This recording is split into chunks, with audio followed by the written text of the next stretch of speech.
नमस्कार, मी पूनम चौगुले। जिल्ह्यातील ग्रामीण भागातील ठळक घडामोडींची माहिती गतीने आपल्यापर्यंत पोहोचावी, जिल्हा अधिक सक्षम आणि समृद्ध बनवण्याच्या प्रक्रियेत सर्वांचा सहभाग असावा या हेतूने चॅनल बीच्या वतीने सादर करत आहोत 7:12च्या बातम्या। दररोज सायंकाळी 7 वाजता प्रक्षेपण आणि दुपारी 12 वाजता पुन्हा प्रक्षेपित होणाऱ्या या बातमीपत्रात आपल्या सर्वांचं मनपूर्वक स्वागत। पाहूया जिल्ह्याच्या ठळक घडामोडींचा वेगवान आढावा।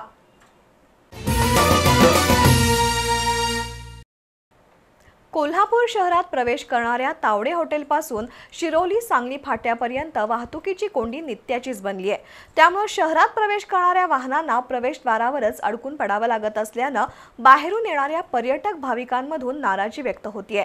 या ठिकाणी वाहतूक व्यवस्था सुरळीत करण्याची मागणी होतीये। पुणे बेंगलोर राष्ट्रीय महामार्गावरील तावडे हॉटेल ते शिरोली सांगली फाटापर्यंत वाहतुकीची कोंडी नित्याचीच बनली आहे। ही कोंडी दिवसभर राहते, त्यामुळे पुणे सांगलीकडे जाणाऱ्या वाहनधारकांना तसंच स्थानिक नागरिकांनाही प्रचंड मनस्ताप सहन करावा लागतोय। या महामार्गालगत असणाऱ्या सेवा रस्त्यावरही वाहनांची ये-जा वाढल्याने त्या रस्त्यावरही वाहतुकीची कोंडी होतीये। सध्या शालेय सुट्टी असल्याने कोल्हापूरला पर्यटनासाठी आणि अंबाबाई दर्शनासाठी येणाऱ्या वाहनांच्या संख्येत प्रचंड वाढ झाली आहे। तसंच कोल्हापूरहून बाहेरगावी दररोज जाणाऱ्या वाहनांची संख्या लक्षणीय आहे। मात्र या मार्गावरील वाहतूक कोंडीमुळे सर्वच प्रवाशांना त्याचा त्रास होतोय। सकाळपासून ते रात्री उशिरापर्यंत ही वाहतूक कोंडी पाहायला मिळते। प्रशासनाने याकडे गांभीर्याने लक्ष देऊन वाहतूक सुरळीत करण्याची मागणी होतीये। शिरोळ तालुक्यातील टाकळीवाडी इथल्या माळरानावर लावलेला धवलकुमार पाटील यांचा ऊस पाण्याअभावी करपलाय। यंदा म्हणावा तसा वळवाचा पाऊस झाला नाही, त्यामुळे शेती पिकांसह सर्वच झाडाझुडपांना पाण्याची तीव्र गरज आहे। अन्यथा तालुक्यातील सर्वच शेती पिकं करपण्याची भीती आहे।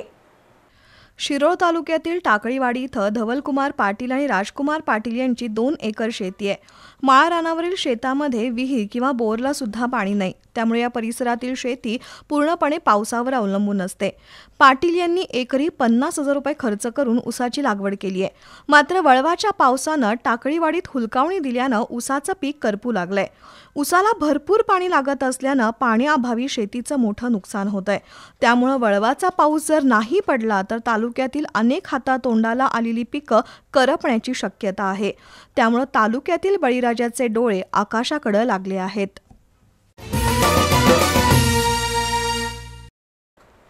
पत्रकार हा समाजाला दिशा दाखवणारा घटक आहे। राजकीय आणि सामाजिक क्षेत्रात काम करणाऱ्या लोकांप्रमाणे पत्रकारांनाही जीवाची पर्वा न करता काम करावं लागतं। आपल्या कुटुंबाची पर्वा न करता पत्रकार समाज हितासाठी अविरत कार्यरत असतो। अत्यल्प मानधनावर काम करणाऱ्या पत्रकारांना विमा संरक्षण देण्यासह प्रशासनाने त्यांना इतर शासकीय नोकरदारांप्रमाणे सोयी सुविधा उपलब्ध करून द्याव्यात, अशी मागणी माजी आमदार चंद्रदीप नरके यांनी केली आहे। करवीर तालुका पत्रकार संघाच्या वतीने आयोजित कार्यक्रमात ते बोलत होते। करवीर तालुक्यातील उत्कृष्ट काम करणाऱ्या पत्रकारांचा करवीर भूषण उत्कृष्ट पत्रकार पुरस्कार देऊन करवीर तालुका पत्रकार संघाच्या वतीने सन्मान केला। यावेळी माजी आमदार चंद्रदीप नरके, गोकुळचे अध्यक्ष विश्वास पाटील, संचालक अजित नरके प्रमुख उपस्थित होते। यावेळी चंद्रदीप नरके म्हणाले, ग्रामीण भागातील पत्रकार हे अत्यल्प मानधनावर काम करतात। समाजातील अनेक विषयांना वाचा फोडताना पत्रकारांनाही अनेक अडचणींना सामोरं जावं लागतं। आपल्या कौटुंबिक समस्यांकडे दुर्लक्ष करत समाजाच्या समस्या सोडवण्यासाठी लढणाऱ्या पत्रकारांना प्रशासनानं योग्य न्याय देऊन इतर नोकरदारांप्रमाणे सोयी सुविधा उपलब्ध करून द्याव्यात। तसंच करवीर तालुका पत्रकार संघाच्या गृहनिर्माण प्रकल्पासाठीही आपण शासन दरबारी प्रयत्न करणार असल्याचं चंद्रदीप नरके यांनी सांगितलं। तर ग्रामीण भागातील पत्रकारांना विमा संरक्षण देण्याची गरज आहे. त्यासाठी आपण पुढाकार घेऊन करवीर तालुका पत्रकार संघाच्या सदस्यांचा विमा उतरवण्यासाठी प्रयत्न करणार असल्याचं गोकुळचे अध्यक्ष विश्वास पाटील यांनी सांगितलं. यावेळी करवीर भूषण उत्कृष्ट पत्रकार पुरस्कार देऊन संजय पवार, साईनाथ पाटील, सागर शिंदे, जालिंदर पाटील, प्रदीप एवार यांना गौरवण्यात आलं. यावेळी पत्रकार संघाचे अध्यक्ष पवन मोहिते, उपाध्यक्ष प्रकाश नलावडे, सचिव मच्छिंद्र मगदूम, प्राध्यापक SP चौगुले, प्रकाश पाटील, कुंडलिक पाटील, निलेश जाधव, बाजीराव तळेकर, रमेश पाटील, सुनील ठाणेकर, युवराज पाटील, तानाजी पवार यांच्यासह पत्रकार संघाचे सदस्य उपस्थित होते.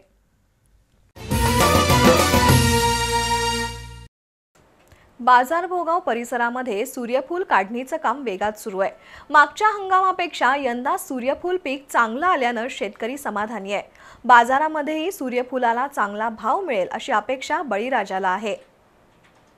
पन्हाळा तालुक्यातील बाजारभोगाव, करंजफेड, माळापुढे परिसरामध्ये सूर्यफूल काढणीचं काम वेगानं सुरू झालंय. मागील उत्पादनावेळी सूर्यफूल बियाणामध्ये भेसळ झाल्यानं सूर्यफुलाचं उत्पन्न घटलं होतं. त्यामुळे शेतकऱ्यांना आर्थिक तोटा सहन करावा लागला होता. पण यावर्षी सूर्यफुलाचं दर्जेदार बियाणं उपलब्ध झालंय. तसंच शेतकऱ्यांनीही पीक वाढीसाठी वेळोवेळी मशागत, औषध फवारणी केल्यामुळं यावेळी सूर्यफुलाच्या उत्पादनात चांगली वाढ झाली आहे. उन्हाळी भात करण्यासाठी मे महिन्यामध्ये शेतीची मशागत पूर्ण करावी लागते.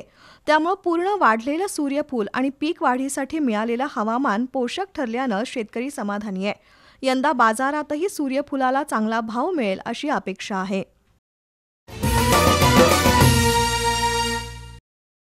1942च्या स्वातंत्र्य लढ्यातील गारगोटी कचेरीवर झालेला हल्ला आणि या घटनेत 7 हुतात्म्यांना आलेलं वीरमरण ही ऐतिहासिक क्रांतिकारी घटना होती. या घटनेचा सविस्तर इतिहास लेखक रमेश वारके यांनी 7 हुतात्म्यांची शौर्यगाथा या त्यांच्या कादंबरीत मांडला असून ही कादंबरी भावी पिढीसाठी आणि समाजासाठी प्रेरणादायी ठरेल असं प्रतिपादन ज्येष्ठ बाल साहित्यिक बाबूराव शिरसाट यांनी केलं. बोरवडे इथं प्रकाशन सोहळ्यात ते बोलत होते.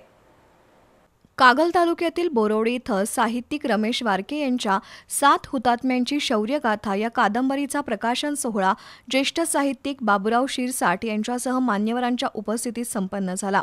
यावेळी 1942च्या स्वातंत्र्य लढ्यातील देशातील महत्त्वपूर्ण 5 घटनांपैकी गारगोटी क्रांती लढा ही एक घटना होती. लेखक रमेश वारके यांनी या लढ्याला पुस्तक रूपानं समाजासमोर आणून एक प्रकारे या लढ्याला उजाळा देण्याचं कार्य केलंय असं क्रांती लढ्याचे अभ्यासक MD रावण म्हणाले.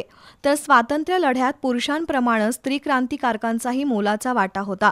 या पुस्तकातून 7 शूरवीरांसोबतच त्यांच्या कुटुंबियांची झालेली द्विधा मनस्थिती मांडून लेखक रमेश वारके यांनी स्त्री क्रांतिकारकांचंही योगदान अधोरेखित केलंय असं बोरवडेच्या सरपंच जयश्री फराकटे यांनी सांगितलं. कवी गोविंद पाटील, उपसरपंच विनोद वारके, अन्नपूर्णा साखर कारखान्याचे संचालक आनंदराव साठे, बा. शी. वारके, ग्रामपंचायत सदस्य महादेव फराकटे, माजी उपसरपंच ज्ञानदेव फराकटे, सुनील घोडके, ग्रामसेवक सागर पार्टे, SK पाटील, सुकुमार पाटील, सुभाष पाटील यांच्यासह विविध क्षेत्रातील मान्यवर उपस्थित होते.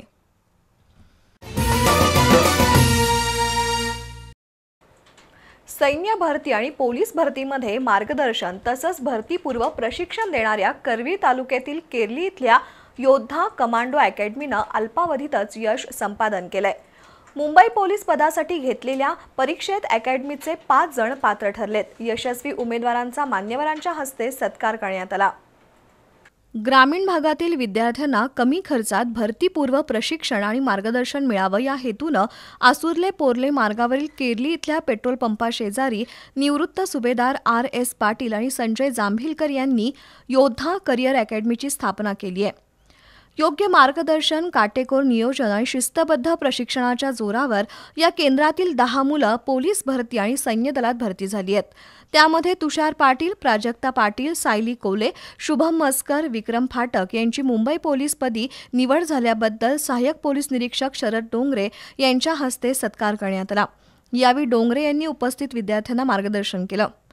आईवडिलांची मान अभिमानानं उंचावेल असं कार्य करा. यश हे सहज मिळत नाही, ते मिळवण्यासाठी कष्टाला पर्याय नसल्याचं त्यांनी सांगितलं. तर कोल्हापूरची माती कसदार असून मातीत यश असल्यानं कोल्हापूरचा डंका राज्यात वाजल्याचं निवृत्त सुभेदार RS पाटील यांनी सांगितलं. यावेळी निवृत्त हवालदार संजय जांभीलकर, सुरेश राठोड, विश्वास पाटील, भगवान खवरे, माजी सरपंच तानाजी कुंभार, संदीप गायकवाड, अजित विचारे, पूजा पाटील, प्रशिक्षक रोहन ढेरे, सुरेश चेचर, संजय पाटील, सरदार पाटील उपस्थित होते.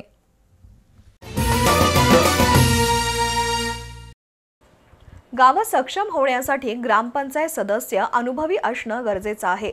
त्यासाठी त्यांना शासनाच्या विविध योजनांची माहिती असणंही गरजेचं आहे. या हेतूनं पन्हाळा तालुक्यातील कोतोलीमधील श्रीपतराव चौगुले महाविद्यालयात स्थानिक स्वराज्य संस्था आणि ग्रामपंचायत कामकाज या विषयावर एकदिवसीय कार्यशाळा घेण्यात आली. कार्यशाळेत तालुक्यातील सरपंच, उपसरपंच सदस्यांना सहाय्यक जिल्हाधिकारी सुहास गाडे यांनी मार्गदर्शन केलं. गावचा कारभार हाकणारे सरपंच, उपसरपंच तसंच सदस्य यांना शासनाच्या विविध योजनांची इत्थंभूत माहिती असेल तरच गावचा विकास झपाट्यानं होतो. तसंच गावामध्ये शांतता, सुव्यवस्था अबाधित राहून गावच्या विकासाला गती मिळते. परंतु अनेक वेळा सदस्यांनाच ग्रामव्यवस्थेबद्दल सविस्तर माहिती नसल्यानं विकासाला खीळ बसते. त्यामुळे ग्राम प्रशासनाबद्दल माहिती मिळावी या हेतूनं पन्हाळा तालुक्यातील माळवाडी कोतोली इथल्या श्रीपतराव चौगुले महाविद्यालयात एकदिवसीय कार्यशाळा घेण्यात आली. या कार्यशाळेत सहाय्यक जिल्हाधिकारी सुहास गाडे यांनी मार्गदर्शन केलं. गाव हेच स्वतःचं घर समजून त्याचा विकास करण्यासाठी सरपंच, उपसरपंच आणि सदस्यांनी महाराष्ट्र ग्रामपंचायत अधिनियम समजून घेऊन काम करणं गरजेचं आहे.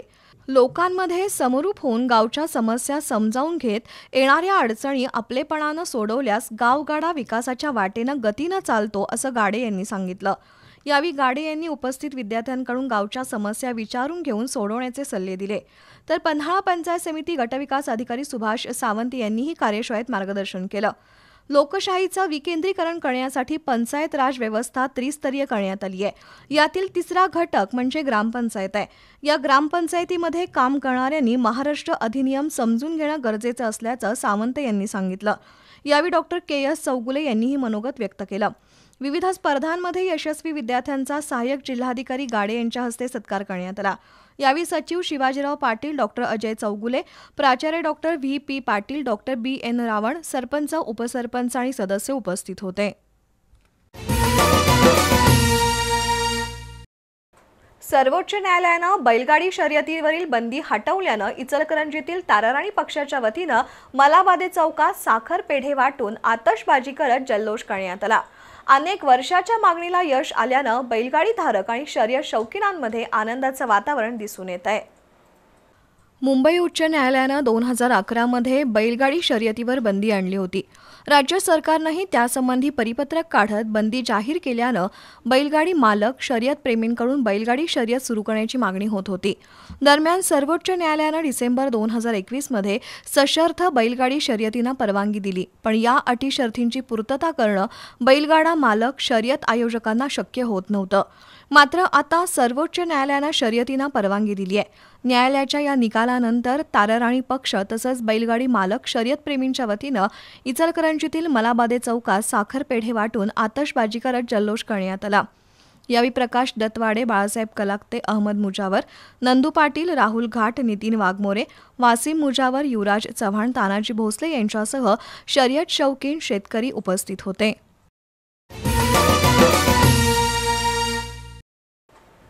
शिरोळ तालुक्यातील उदगावमध्ये जोगेश्वरी यात्रा मोठ्या उत्साहात संपन्न झाली.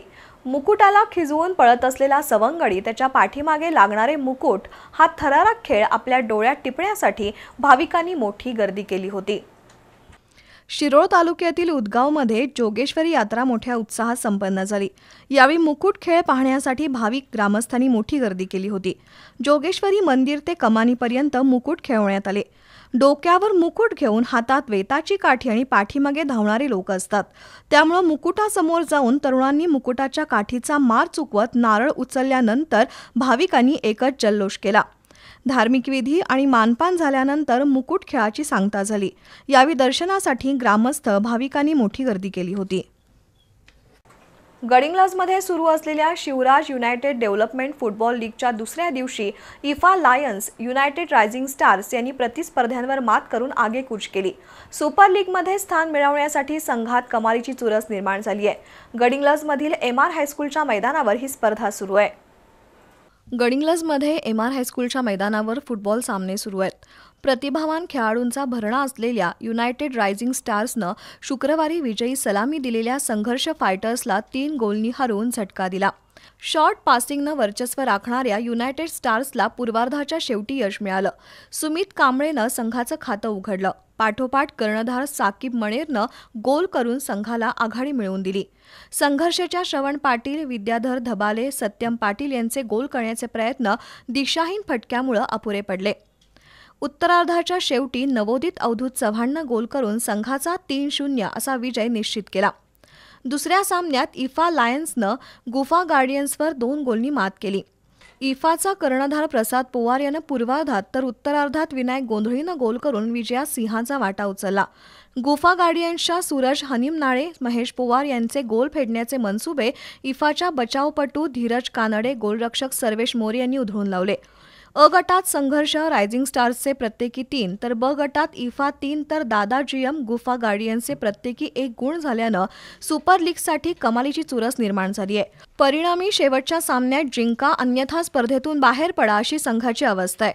दरम्यान सामनावीर म्हणून सुमित कांबळे, विनायक गोंधळी तर लढवय्या केतन माळगी, सुमित सलामवाडे यांचा सत्कार झाला. आणि आता आमच्या शेतकरी बंधूंच्या मनातील शंका दूर करणारा बळीराजाचा आवडता कार्यक्रम आजचा सवाल. या कार्यक्रमामध्ये दररोज एका शेतकऱ्याच्या शेती आणि दूध व्यवसाय विषयक शंकांचं समाधान करतील ज्येष्ठ कृषी तज्ज्ञ आणि संशोधक डॉक्टर JP पाटील. तर पाहूया आजचा बळीराजाचा सवाल. नमस्कार. बळीराजाचा आजचा सवाल असा आहे, नवीन दूध व्यवसाय करायचा आहे, गोठा सुरू करायचा आहे, त्यामुळं सुरुवातीला म्हशी विकत घेणं फायदेशीर ठरेल का गायी विकत घेणं फायदेशीर ठरेल, हा आजचा प्रश्न आहे, ज्याला उत्तर देतील ज्येष्ठ कृषी तज्ज्ञ डॉक्टर JP पाटील सर. आता ह्याच्यामध्ये 2 भाग आहेत. नवीन व्यवसाय ज्या वेळेला चालू करतो त्यावेळेला त्याचं अर्थशास्त्र पूर्णपणे आपण माहिती करून घेतलं पाहिजे की गोठा बांधण्यापासून ते जे काही आपल्याला म्हशी किंवा गाय याचा कोणत्या पद्धतीनं आपल्याला या परिसरामध्ये, विशेषतः जर म्हशीच्या संदर्भात आपण जर विचार केला गेला तर प्रामुख्यानं आपल्याला आज ज्या काही म्हशीच्या SNF जे आहे किंवा फॅट पर्सेंटेज म्हणतो ते 7.5 पासून 9.5% आपल्याला सहज मिळू शकतं आणि त्याच्यावर दरदाम आहे. म्हणजे फॅटचा प्रति लिटर जो भाव आहे तो त्याच्यावर आहे. त्यामुळे म्हशीच्या दुधाला आज 65 पासून 85% दर हा राहू शकतो. गाईच्या दुधाचं जर SNF पाहिलं तर ते 3.5% कमी आहे. म्हणजे 1.5-2% 3.5% आहे. त्यामुळं तिचं जरी उत्पादकता जास्त असली 40 लिटर 35 लिटर जरी प्रतिदिनी असली तर हे फॅटवर त्याचे दरदाम जरा कमी मिळतात. आता ह्या तुलनात्मक जर अभ्यास करायचा झाला तर ज्यांना कोणाला म्हशीपासून दूध व्यवसाय करायचा असेल त्यांनी विशेषतः काय केलं गेलं पाहिजे की याच्यामध्ये प्रामुख्यानं मग सुरती असेल, पंढरपुरी असेल किंवा मुर्रा असेल किंवा ज्या काही इतर जाती आहेत की सर्वसाधारणपणे ह्या क्लायमेटला जाफराबादी वगैरे इथं चालणार नाहीत, ह्या म्हशीचा वापर करून जर आपण खाद्य व्यवस्थापन व्यवस्थित केलं आणि भरवणे तिचं अतिशय महत्त्वाचा भाग भरवणे आहे, तो जर आपण वेळेत केला तर निश्चितपणे म्हैस देखील आपल्याला फायदेशीर ठरते. याबरोबरच आजच्या 7:12च्या बातम्या संपल्या. बातमीपत्र पुन्हा पाहू शकता दुपारी 12 वाजता. नमस्कार.